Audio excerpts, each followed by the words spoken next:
राजकीय प्रतिक्रिया आल्यात. आपण या राजकीय प्रतिक्रिया पाहूया. आता जिल्हा परिषदमध्ये सुद्धा जवळपास 8 जिल्हा परिषदवर भारतीय जनता पार्टी महायुतीचे जिल्हा परिषदेचे अध्यक्ष असतील. अनेक मोठे यश भाजपला मिळालं आहे.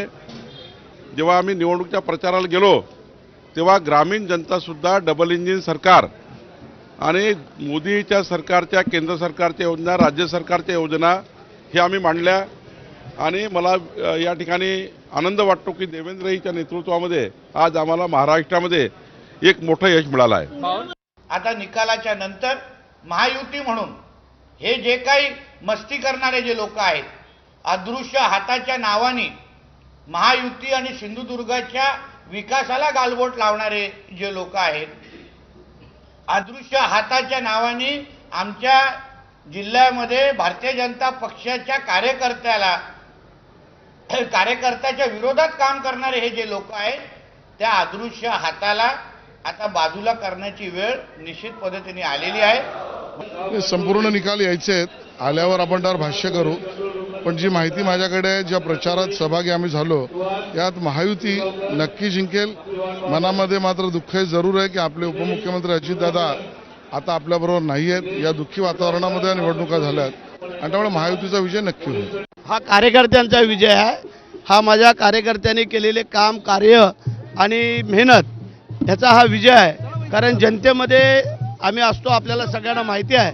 हा जनतेने दिलेला पुन्हा एकदा कौल आहे आणि तो आम्ही स्वीकारतोय आणि हा विजय जनतेच्या चरणी अर्पण करतोय. आज मोहिते पाटलाचा घरातला उमेदवार आम्ही पंचायत समितीला पाडला, जिल्हा परिषदला जानकरचं पोरग पाडलं.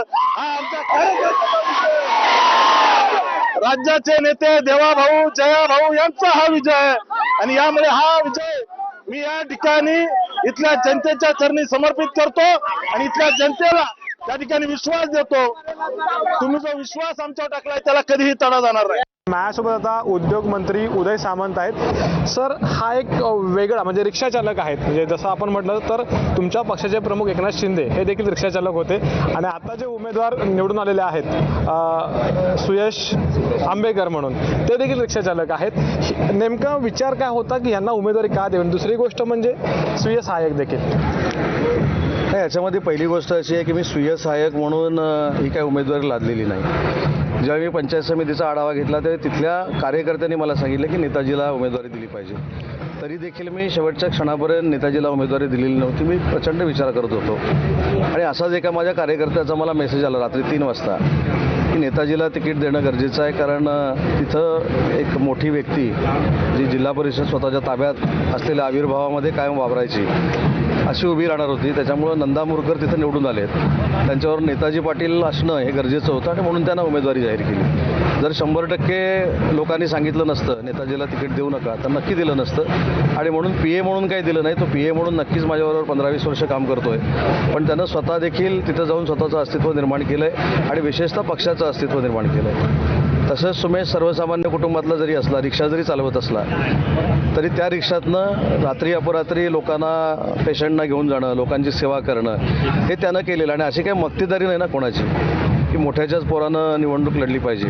एक रिक्षा चालक आणि दुसरे स्वीय सहाय्यक हे 2 वेगळ्या म्हणजे उमेदवार आपण म्हणू की जे वेगळ्या बॅकग्राऊंडमधून आले ते या ठिकाणी विजयी झालेले आहेत आणि रत्नागिरी जिल्ह्यातल्या निवडणुकीचं आम्ही असं म्हणू शकतो हे एक प्रकारे वेगळं वैशिष्ट्य ठरलंय.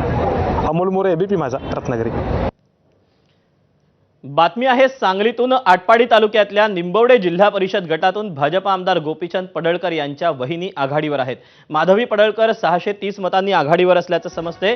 शिवसेना शिंदे गटाच्या उमेदवार विद्याताई मोटे आणि माधवी पडळकर यांच्यात काट्याची लढत पाहायला मिळालेली होती. तूर्तास जी आकडेवारी समोर येते त्यानुसार आता माधवी पडळकर या 630 मतांनी आघाडीवर आहेत.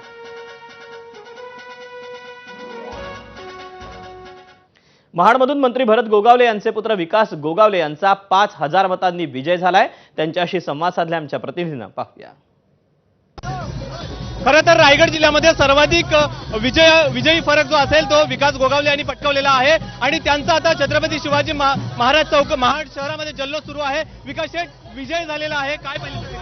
हा खरं तर विजय सर्व शिवसैनिक कार्यकर्ते